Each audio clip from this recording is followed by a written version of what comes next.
Welcome to the Legal Code. This is a YouTube channel dedicated to discussing various legal topics. If you refer to my earlier video, I did a video discussing the crisis, the travesty of healthcare in the United States, with millions and millions of people underinsured or having no insurance, and how it's become desperate and a cry for help and definitely needing government intervention. We'll wait and see what the government does. Within that, I mentioned what Americans are doing in order to offset the astronomical healthcare costs. One of those solutions being medical tourism. And in this video, I'm going to discuss medical tourism, why Americans are turning to medical tourism, not necessarily for cosmetic reasons. I'm discussing those who are doing it for prophylactic or emergency health or just basic dental and medical care that they need, and they are going overseas in order to get it.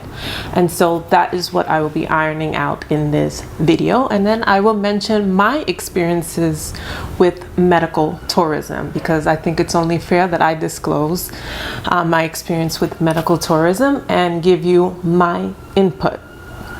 Now, without further ado, let's discuss medical tourism. So medical tourism has been a lifeline for Americans who cannot afford cost of care, treatments, medication in the United States. Whether they have insurance or not, it's still extremely costly for Americans. And the alternative is to seek care in alternative market, i.e. the international market, because their survival depends on this. Medical tourism is when a person travels to another country for medical care. And each year, millions of U.S. residents participate in medical tourism. Medical tourists from the U.S. commonly travel to Mexico and Canada and Central and South America and the Caribbean, mostly because of the distance. It's closer to the United States. People travel to another country to get care due to several reasons or combinations of reasons. Cost being the number one reason people travel, especially Americans travel, to get treatment or procedure that may be or is likely to be inexpensive in another country. Culture being another reason to receive care from a healthcare provider, that the patient shares a common culture and a common language with the physician and the medical facilities, as well as unavailable and unapproved procedures that may not be available in that patient's country. And so that person wants to get a procedure or therapy that is not available or approved in the United States. Also, what's interesting to note is that during the pandemic, millions of Americans were pushed into poverty and stripped of their health insurance. And so there was a study done by a nonpartisan consumer advocacy group that showed that the loss of insurance because of loss of employment due to layoffs and the crisis as a global crisis, many people experienced significant deterioration in their health. And so they had to have delayed necessary medical procedures. And so the fear of losing their insurance happened, and then their health declining, and their fear of not wanting to accumulate large medical bills, and has given to a rise and increase in the number of patients seeking medical treatment in foreign countries. So the pandemic sort of catapulted people's medical needs to have to go overseas. And so many countries who already were receiving Americans for medical care are now seeing a pent-up demand for medical tourism post-pandemic in 2022 and in 2023. The most common procedures that people undergo on medical tourism trips include dental care. That's no surprise. Very few people have robust dental care in the United States. So people have decided that in order to get necessary, whether it's implants, whether it's crowns, whatever it may be, that they have to resort to going overseas, as well as heart medicine, joint replacement surgery as the population ages, Many are experiencing the need for joint replacement, and again, as I mentioned, dental procedures. Was it in that previous video where I mentioned that the US, I think I did a TikTok video discussing where the US ranks last when it comes to healthcare system among the 11 wealthiest countries in the world, despite the US spending the highest percentage of its GDP on healthcare. According to this news report that was done by the Commonwealth Fund, it's a nonpartisan study, the country struggles with deep problems in affordability of healthcare, which affects access and equity, and is a country that has the most administrative hurdles when dealing with healthcare. Despite the US spending 17% of its GDP on healthcare, far above the other 10 countries in the study. So according to the report, the other countries analyzed in the report were Australia, Canada, France, Germany, Norway, Sweden, Switzerland, which were the top ranking.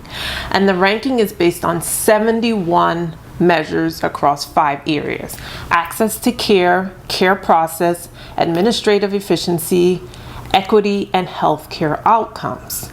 So according to MTA, Medical Tourism Index Survey, the top 10 countries for medical tourism in 2021 in respect to these markers and the medical services and facilities, United States came in last in all categories, with an exception of care process, meaning once a patient does interact with the medical system in the United States, the interaction is intense, meaning there's a lot of testing, there's a lot of screening, there's a lot of intervention from the doctor. So once one has to see a doctor or has to go to the emergency room or needs surgery, there's a lot of testing. The United States came in second, but last when it came to access to care. Obviously, there's inequity in terms of access to care, as well as administrative efficiency. America has the worst administrative system. There's no standardization across hospitals, across doctor's office, and that deals with the bulk of the costliness of medicine in the United States, as well as equity and healthcare outcomes. We see studies all the time that people of color have a decreased or declined healthcare outcome when compared to their white counterparts. So according to MTA, Medical Tourism Index Survey, the top 10 countries for medical tourism in 2021 in respect to these markers of healthcare and the facilities are: Canada is one of the top preferred destinations, attracting 14 million Americans besides other nations. And Canada is famous for surgical procedures such as coronary angiography and angioplasty, as well as joint replacements, plastic surgery, and other treatments.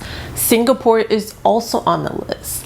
The World Population Review has ranked the medical facilities of Singapore as the 6th best in the world.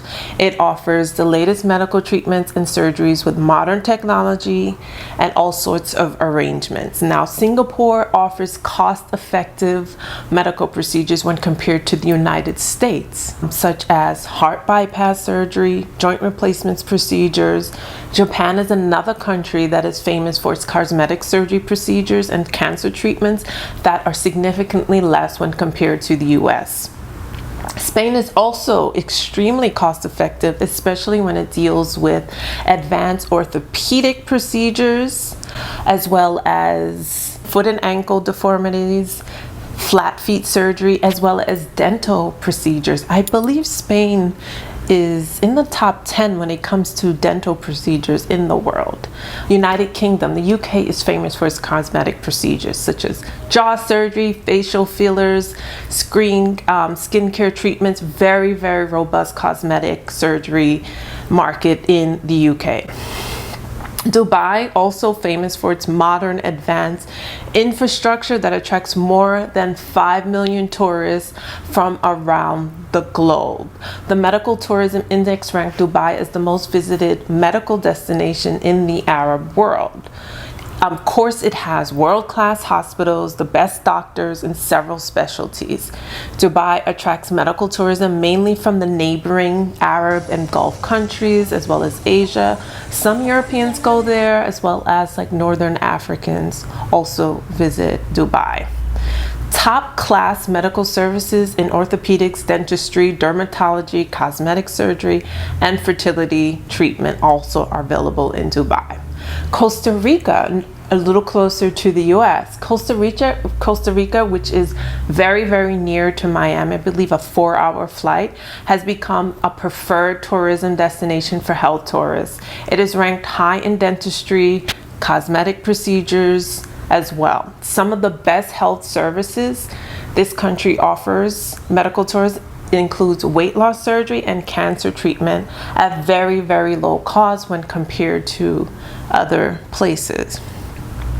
Abu Dhabi, of course, the capital city of the UAE, has been emerging destination for medical tourism. It provides numerous medical surgical facilities in the field, including multi-organ transplants, cancer care, heart bypass surgery.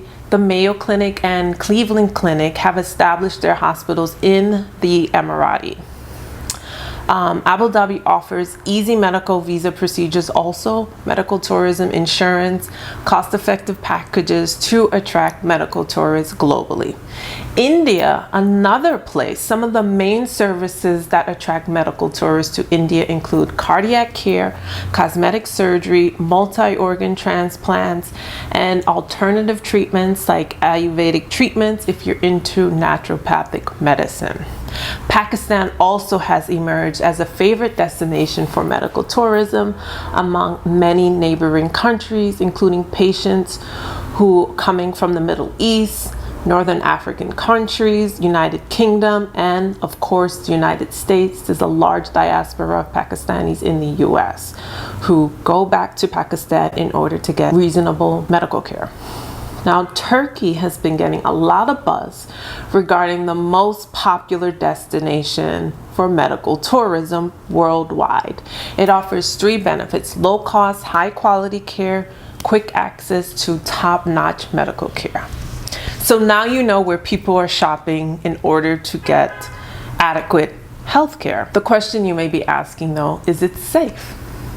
Many people wonder if it's safe. Are there risks to go abroad for medical treatment? My answer to that is there are whole prosperous societies with doctors, dentists, plastic surgeons, qualified, board certified in that country, all over the world. You don't see many people flocking to the US for medical treatment. So where do you think those nationals are going? They're going to their doctors in their country. They don't leave their borders to come to the United States for medical care. A, because it's cheaper in their country. B, because they have the best there too. Why is it that we think only the best doctors are in the United States? Why would the United States only have the best and other countries not have the best? So this is just us being Americans thinking that America has a monopoly on the best of everything, and that's honestly not true. Because as you could see, people in other countries have more robust healthcare systems than the United States, and their healthcare systems are not market driven, and they're not designed for profit. The next question you may be asking is, what if something goes wrong? Which is a valid question and something to consider. Well, do your research. Like you would in the United States. When you book with a trusted clinic that caters to international patients, things are far less likely to go wrong. This fact runs true with the vast majority of patients who receive, i.e., excellent dental care from all over the world. The reason more Americans have become medical tourists is simply that they're seeking less expensive health care, not substandard care. Because we have the most expensive healthcare system in the world, it's not difficult to find countries that offer various procedures at like 65% of the cost of care in the United States. The number of medical tourists leaving the United States is going up exponentially and was estimated in 2017 to be around 14 to 16 million. That number has gone up dramatically, nearly doubling, and it's expected to rise to 25% per year. The financial impact of medical tourism is profound. Medical visit is estimated to be around $3,800 to $6,000 cash per visit, and the total spent per year globally is expected to be between 45 and 72 billion. So this is a $1 billion industry. The value of the entire medical tourist business per year is approximately $439 billion. So something can go wrong in the US just like anywhere else. There are unskilled physicians in the US. I mean, look how many people die at the hands of a rogue doctor. Look at Michael Jackson, who had the money to pay for the best doctors, but pretty much had a doctor on his payroll that he was paying to kill him.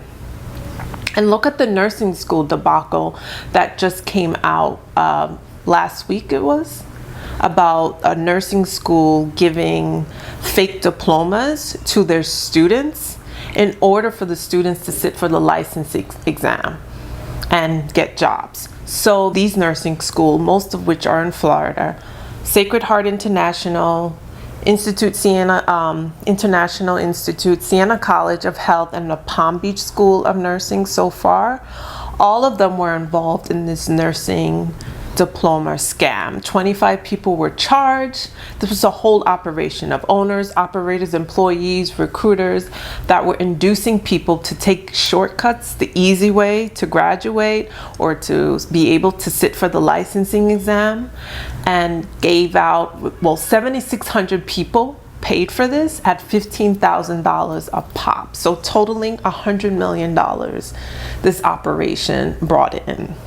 So that means there are a bunch of medical professionals, specifically nurses, who technically are not qualified to be nurses. And we don't know who they've come in contact with, how many patients, have they caused any accidental deaths? And we know that they have questionable morals and ethics just from taking this deal, this shortcut. So there's rogue actors everywhere. And just because you're an American doctor, American healthcare provider, or an American nurse does not exempt you from doing unethical things, making mistakes that could be avoided, or making questionable calls. So consider that. And I also remember in the 90s, there was a bunch of nurses who sat for a license exam where they all cheated. I think they were paying around $500 a page to get the test so they can pre-fill in their answers and know what to expect on the licensing exam. And that was for a state board licensing exam. It was a big thing in the 90s and the 80s. So I give these examples to say the US is not exempt from having unskilled medical professionals with poor ethics, poor morals. You still have to do your research, whether it's in the US or abroad. The US investigation has shown that there are about 15,000 elderly patient deaths per month in hospitals, totaling about 180,000 deaths per year. These deaths are due to mistakes, surgical errors, and infection.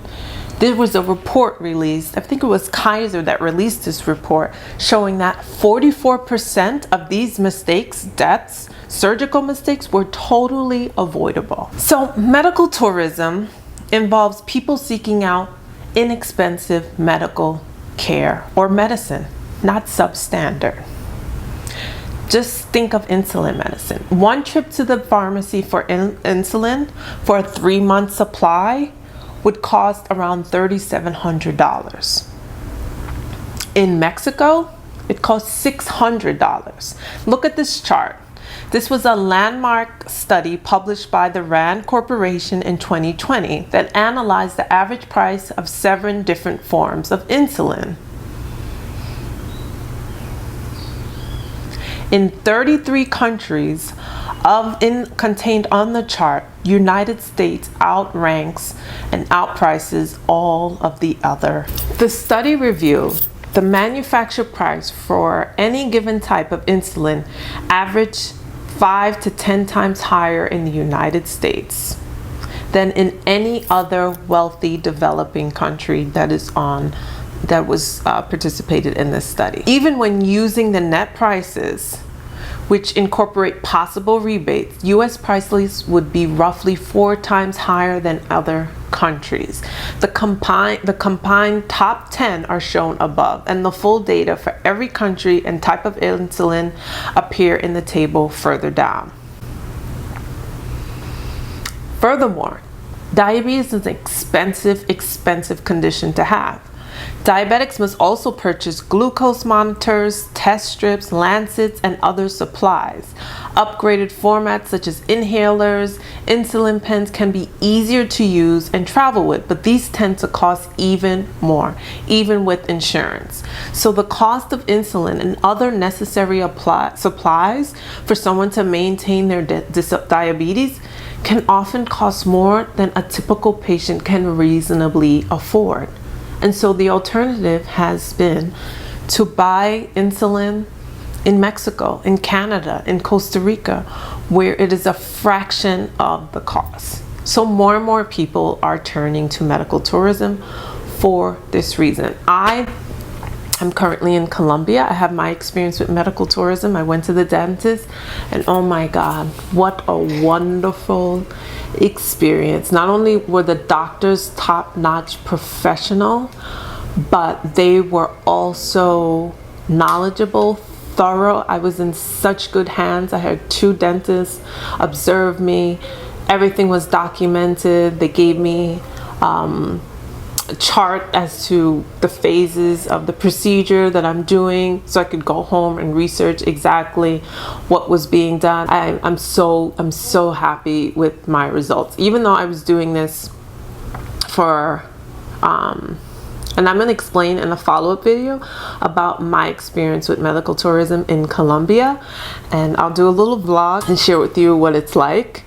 And my mother's also having a procedure done, so I'll share that with you so that you can get a glimpse that I'm an advocate for this type of alternative in order so that people can have adequate access to healthcare. I have my own personal experience with medical tourism, not just in Colombia, but also I've seen physicians in other countries, and my God, the treatment, it's a whole different level of treatment.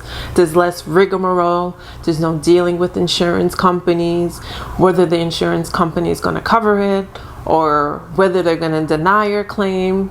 It really is easier for an American to travel abroad if they have the resources and the means to get treatment. Let me know about your experience with medical tours. Do you know anyone who's traveled abroad to receive treatments, to receive care? And let me know what you think about that.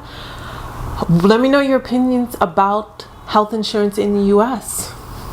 I'm sure most people, despite what side of the aisle you may be on politically, know that it's a travesty and it needs to be fixed. People are dying at the hands of having inadequate health care and inability to access reasonable health care to save their lives, to deal with their everyday medical needs. So I'll leave you with that. Let me know your thoughts. All comments are welcome, and I will see you next time. Bye-bye.